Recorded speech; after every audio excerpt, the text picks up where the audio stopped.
Commander Ethan Winters stood at the viewport of Earth's diplomatic vessel, watching as they approached the massive Galactic Council station. The structure hung in space like a gleaming jewel, its crystalline spires and docking arrays extending outward in perfect symmetry. Behind him, Science Officer Olivia Martinez checked her data pad for the third time in 5 minutes. "Stop fidgeting, Martinez. You're making me nervous," Winters said without turning. "Sorry, sir. I just want to make sure our presentation materials are perfect. This is humanity's first formal audience with the Council." Winters nodded. After centuries of speculation, humanity had finally made contact with the Galactic Council of 7 Realms just 8 months ago. Initial exchanges had been cautiously optimistic, though something in the aliens' demeanor had always struck Winters as odd. The ship docked with a gentle shudder. Winters straightened his uniform and nodded to Martinez. "Let's make history." They walked through the airlock into an atmosphere that smelled faintly of cinnamon. Council attendants, tall, blue-skinned beings with 4 arms, greeted them with formal bows that somehow seemed stiff, rehearsed. "The Council awaits," said one attendant, voice translator making its words sound flat. The Council chamber was vast, with 7 massive thrones arranged in a semicircle. Each seat held a representative from one of the founding species of the Interstellar Alliance. Light filtered down from an artificial sky, bathing everything in a soft purple glow. Winters and Martinez approached the center of the chamber and stopped at the indicated position. The silence stretched uncomfortably long before the central figure, a being that resembled a feathered serpent, spoke. "Earth sends its youngest to speak for them." The translator rendered the words clearly, but couldn't hide the tone of amusement. "I am Commander Ethan Winters, appointed representative of the United Earth Government. This is Science Officer Olivia Martinez, our leading expert on interstellar technologies." A sound rippled through the chamber, a melodic trilling that Winters suddenly realized was laughter. "Please," Martinez stepped forward. "We've brought documentation of our advances in dimensional drive technology. Earth hopes to contribute meaningfully to the Council." The serpentine counselor waved a feathered appendage. "Show us your advances." Martinez activated her presentation. A hologram appeared, showing Earth's newest ship design and drive specifications. The laughter grew louder. "You traverse space by manipulating only 3 dimensions?" asked a counselor resembling a crystalline tree. "Even the youngest races master 4-dimensional travel within their first millennium of spaceflight." Winters felt his face grow hot. "Our scientists are making breakthroughs daily. We've already begun theoretical work on 4-dimensional applications." This brought the loudest laughter yet. The central counselor leaned forward. "The Council appreciates Earth's enthusiasm, but perhaps you should return when you've moved beyond toys." The meeting continued for another painful hour, with every Earth achievement met with barely concealed mockery. When they finally returned to their ship, Martinez was blinking back tears of frustration. "They treated us like children," she said. Winters stared out at the station. "No, worse. They treated us like pets performing tricks." Back on the ship, Winters received a priority transmission from Earth. The communication was brief but made his heart race. "Project Tesseract achieving unexpected results. Return immediately." 3 days later, their ship approached Luna Base, the secret facility built into the far side of the moon. As they docked, Winters saw Dr. Alex Gardner waiting for them, excitement evident on his face. "Commander, Officer Martinez," Gardner said as they disembarked. "While you were being laughed at by the Council, we've been making real progress. I think you'll want to see this." He led them down to a secure laboratory where a small prototype vessel sat on a testing platform. It looked ordinary enough, but the energy readings were like nothing Winters had ever seen. "What exactly am I looking at, Doctor?" Winters asked. Gardner smiled. The end of the Council's laughter. "We found the 7th fold." Dr. Alex Gardner led Commander Winters and Officer Martinez through the secure laboratory beneath Luna Base. The room hummed with energy as technicians moved purposefully around a central platform, where a small prototype vessel hovered a few inches above the ground. "The seventh fold," Gardner repeated, his eyes bright with excitement. "Most species master 4 dimensions. The most advanced races in the Council can manipulate 5, maybe 6 in theory. But we found something different." Winters circled the prototype. "How?" The Council made it clear that Earth's physics were centuries behind their understanding. Gardner smiled. "That's just it.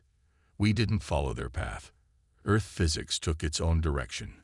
While they built on established principles, we questioned everything." Engineer Maya Nelson approached, wiping grease from her hands. Her jumpsuit was stained with mechanical fluid, and dark circles under her eyes suggested she hadn't slept in days. "The breakthrough came 3 weeks ago," Nelson explained. Dr. Gardner was developing mathematical models for quantum folding when he discovered an anomaly in the equations. Gardner nodded. "Most theorists try to access higher dimensions sequentially, 3rd, 4th, 5th, and so on. We discovered a direct pathway to the 7th dimension by bypassing the intermediate steps. It's like finding a wormhole through dimensional space itself." Martinez frowned. "But that violates every principle of dimensional transit we know." "Exactly," Nelson said.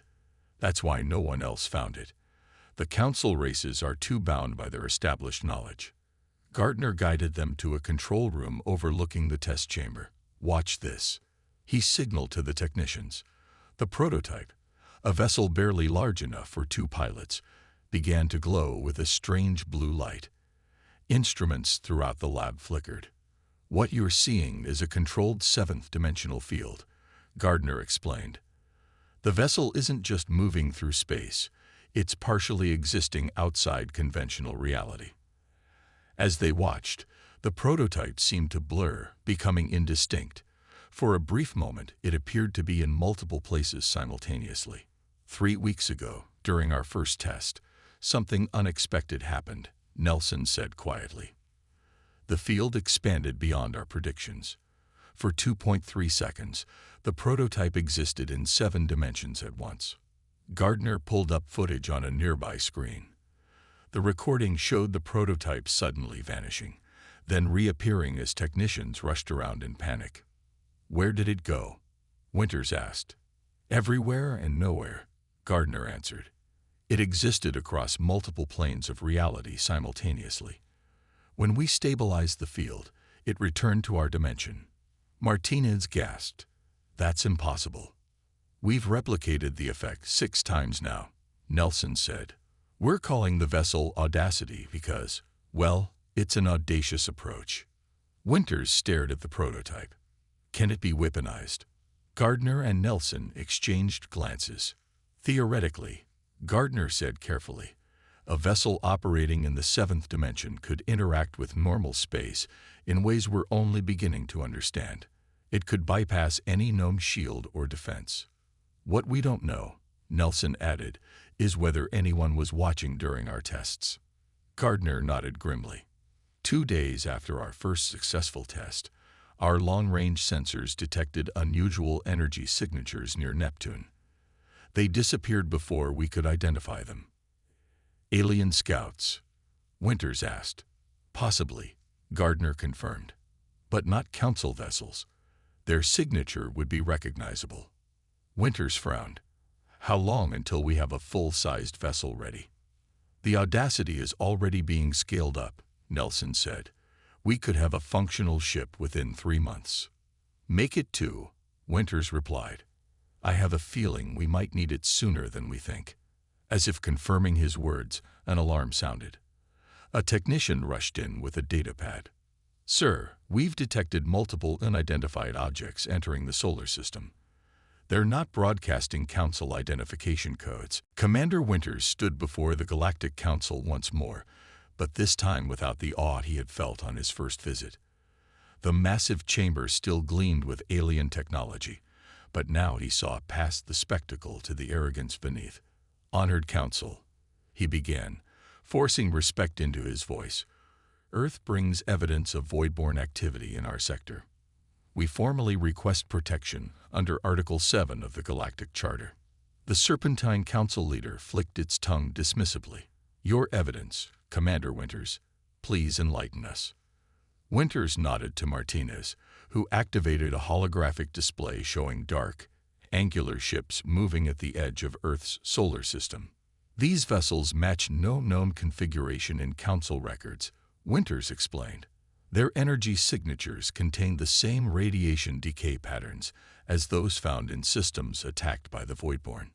A ripple of what Winters now recognized as laughter moved through the Council. Primitive sensor ghosts, said the crystalline counselor. Your detection systems are rudimentary. What you're seeing are likely natural phenomena misinterpreted by your inadequate technology. Winters felt his jaw tighten. With respect, Counselor, we've had 3 outer colony outposts go silent in the past week. The pattern matches exactly with historical Voidborn invasion tactics documented in your own archives, which you've had access to for mere months, countered another council member, this one a being of living metal. Perhaps you're seeing threats where none exist to boost your standing. Back on their ship, Lieutenant Paul Richards waited with new information. The communications specialist had been monitoring deep space transmissions while Winters attended the council meeting. Commander, you need to see this, Richards said as soon as Winters and Martinez returned. I intercepted this transmission from a mining outpost near Pluto. The recording showed a human face, distorted with static and fear. They're here. Black ships everywhere. Oh God, they're taking apart the station. There. The transmission ended abruptly. When did this come in? Winters demanded. 20 minutes ago, Richards replied. And there's more. I've been analyzing council communications. You hacked their network? Martins asked, shocked. Richards nodded. They're deliberately ignoring reports from multiple systems about Voidborn sightings. There's a faction within the council that believes appeasing the Voidborn will spare them. Fools, Winters muttered. The Voidborn don't negotiate. They consume. Their ship's alert system suddenly blared. On the main screen, they watched as a council representative approached. Sklar, Martinez identified the approaching alien, the one who laughed loudest at our presentation. The blue-skinned alien boarded with 2 guards. Commander Winters, the council has reviewed your petition and finds it without merit. Sklar's translator couldn't hide the smugness in his voice. Perhaps humans are prone to imagining threats due to your species' historical isolation. Those aren't imaginary ships killing our people, Winters responded coldly. Sklar made a dismissive gesture. The Council recommends you return to Earth and improve your detection systems before making further claims. Perhaps in a century or 2, you'll better understand cosmic phenomena. After Sklar departed, Winters contacted Earth immediately. Project Tesseract needs to be accelerated. The Council has denied our petition. Days later, back at Luna Base, the situation had grown dire. Reports flooded in of attacks on outer colonies. The Voidborn were methodically working their way inward, stripping planets and stations of resources, and leaving nothing behind. Engineer Nelson looked exhausted as she reported on the Audacity's progress. We've installed the drive on the full-sized vessel, but we haven't tested it at scale. We need another month at minimum. We don't have a month, Winters said, showing her the latest projections. At their current pace, the Voidborn will reach Earth in 2 weeks. Gardner looked up from his calculations. Then we launch as is. Better to risk the ship than lose everything. As if to punctuate his words, emergency alerts sounded throughout the base. Lieutenant Richards rushed in, his face pale. Saturn's research stations have gone dark, he announced. All of them. Simultaneously, the Emergency Council meeting of Earth's defense leadership erupted in chaos as images of the devastation at Saturn's research stations flashed across the main screen. Military officers argued with scientists. Politicians demanded immediate action. And through it all, Commander Winters stood silently watching. We've lost all contact with Jupiter's moons as well, announced Communications Officer Sophia Davis as she entered the chamber. Her normally neat uniform was rumpled from hours at her station, and her eyes were red from lack of sleep. The last transmission was just 3 words: "They are coming." The room fell silent.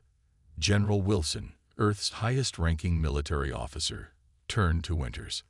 "How long until they reach Mars?" "At their current speed, 36 hours, Winters replied. "Earth will follow 3 days later." "Our conventional fleet?" the general asked. Admiral Rogers shook his head. "Wouldn't even slow them down. The void-borne ships absorb energy weapons, and their hulls are impervious to our kinetic weapons." All eyes turned to Dr. Gardner, who stood beside the hologram of Project Tesseract's vessel. "The Audacity is physically complete," Gardner said carefully, "but untested at full capacity. We've run simulations, but is it our only option?" General Wilson interrupted. Gardner nodded. "Yes." "Then launch it," ordered Wilson. Immediately. 2 hours later, Commander Winters stood in the Audacity's command center. The ship was beautiful in its way, sleek and dark, with the strange geometry of the 7th dimensional drive, giving its interior an unsettling quality that made the eye want to slide away from certain angles. "Pre-launch diagnostics complete," announced Engineer Nelson from her station. Her hands moved across the controls with practiced precision, despite never having operated the full system before. "Drive core is stable at 27% capacity." "Only 27%?" Winters asked. "It's all we can safely manage without full testing," Nelson replied. "Even that might tear the ship apart when activated." Lieutenant Richards monitored the communications array. "Void-borne fleet has accelerated. New projection shows Mars contact in 22 hours. Science Officer Martinez looked up from her station. "Commander, the dimensional sensors are picking up unusual readings from the void-borne ships. They're not just traveling through space. They're somehow thinning the barriers between dimensions." "That's how they consume planets so quickly," Gardner realized. "They partially shift matter into another dimension, making it easier to process." "Can we use that against them?" Winters asked.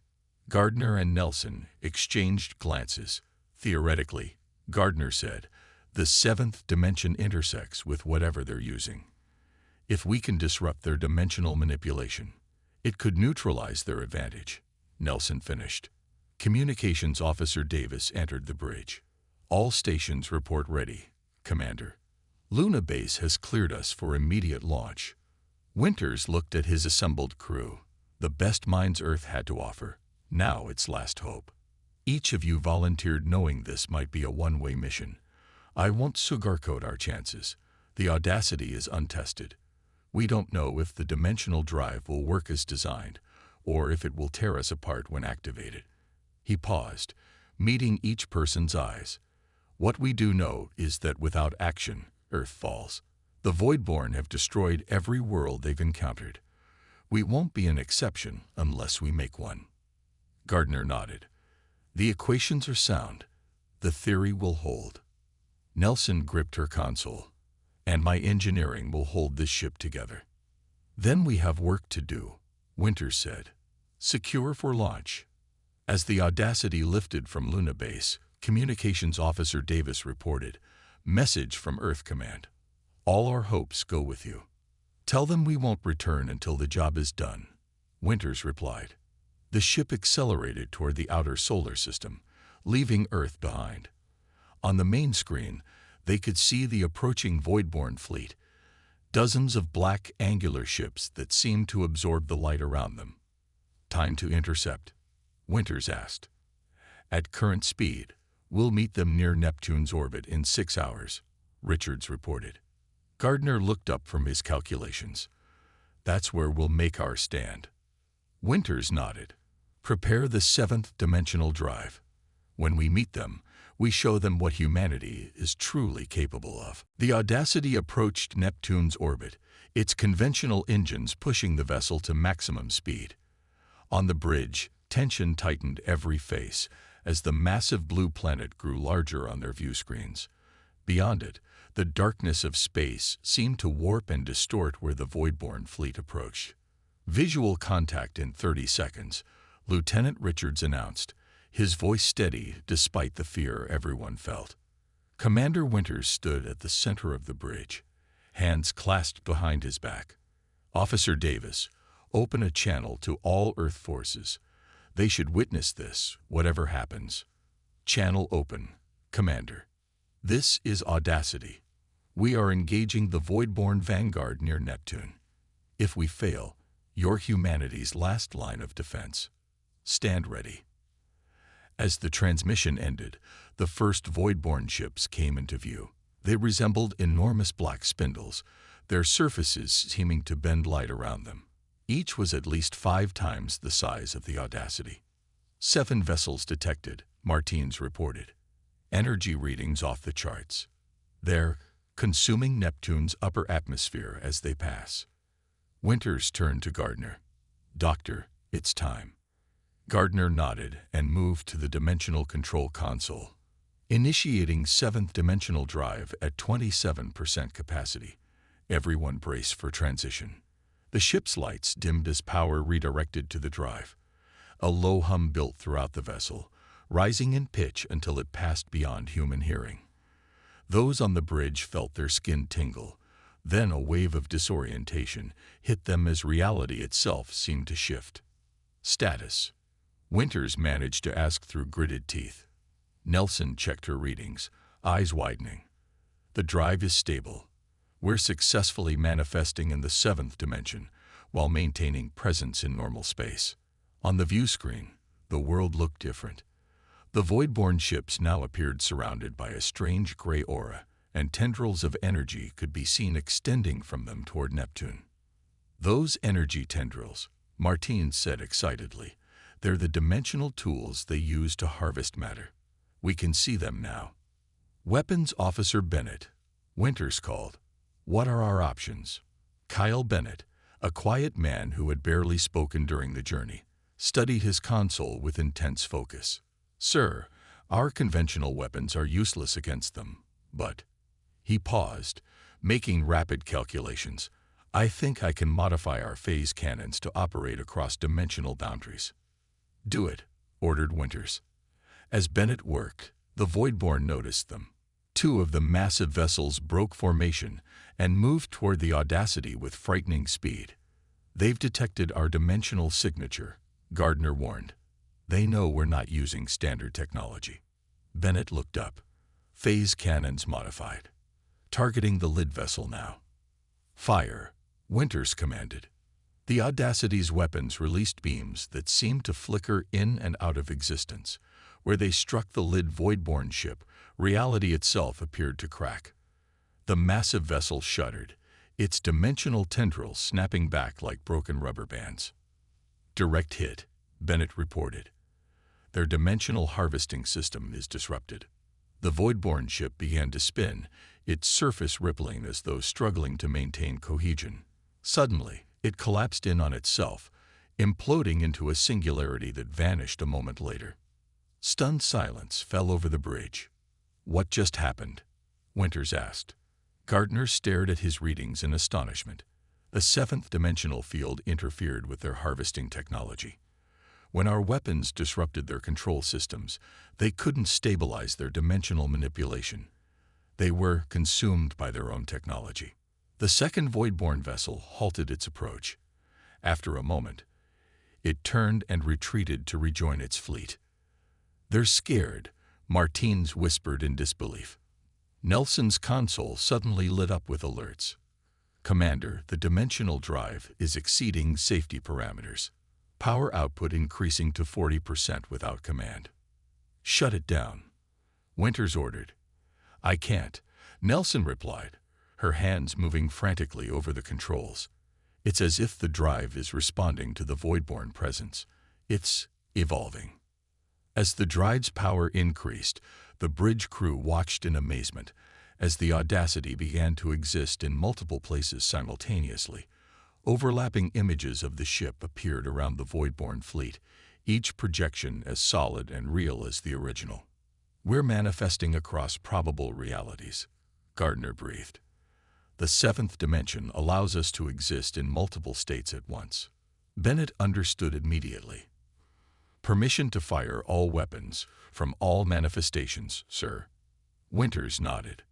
End this. The Audacity approached Neptune's orbit, its conventional engines pushing the vessel to maximum speed. On the bridge, tension tightened every face as the massive blue planet grew larger on their view screens.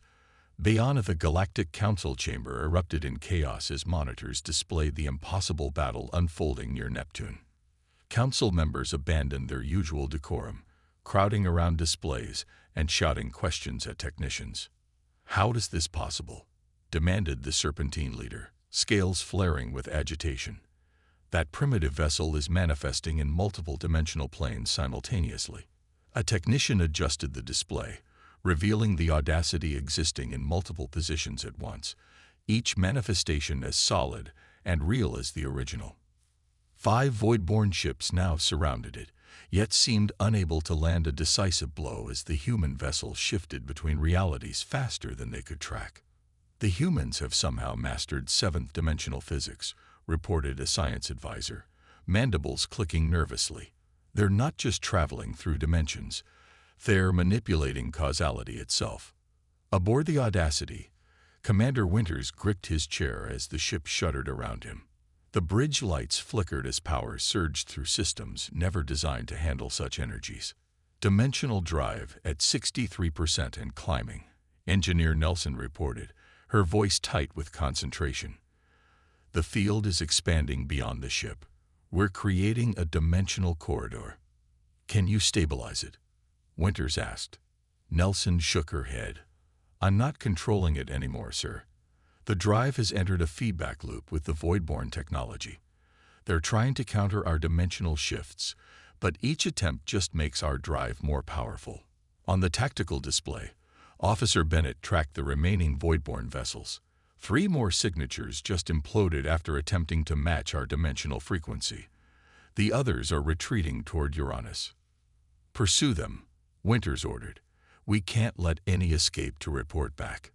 The Audacity surged forward, its multiple manifestations converging briefly before spreading out again like a flock of deadly birds. Each version of the ship targeted a different Voidborn vessel, firing weapons that transcended conventional physics. Dr. Gardner studied the readings from the drive core with growing amazement. "The dimensional boundaries are becoming transparent to us. We're not just seeing across dimensions, we're actively manipulating their intersections." "In simple terms, Doctor," Winters requested. "We're changing the rules of reality around us," Gardner explained.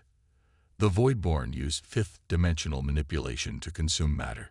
We're operating in the 7th dimension, which encompasses and transcends their abilities." Communications Officer Davis suddenly straightened at her station. "Commander, we're receiving transmissions from across the system and beyond. The Galactic Council is monitoring our battle. Multiple species are sending requests for assistance." Winters allowed himself a small smile. "They're not laughing now, are they?" The ship lurched as a Voidborn energy discharge grazed their shields. Martinez checked her sensors. The remaining vessels are converging. They're coordinating their dimensional attacks. "This could get complicated," Gardner warned. "If they synchronize their 5th-dimensional harvesters, they might disrupt our field stability." Bennett studied his tactical display. "I have a solution. If we create a dimensional fold that encompasses all remaining vessels and then collapse it, we could trap them in a closed loop between dimensions," Gardner finished, eyes widening.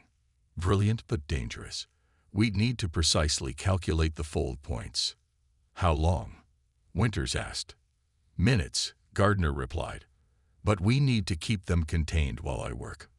The Voidborn seemed to sense the danger. Their formation scattered, each vessel trying to escape the Audacity's range. But the human ship's manifestations pursued relentlessly, herding them back together. "They're attempting to open a retreat corridor," Martins reported. "Dimensional distortions forming at coordinates 227 by 33. "Not today," Winters said grimly. "Bennett, target that corridor with everything we've got." The Audacity's weapons fired across multiple planes of existence, collapsing the escape route before it fully formed.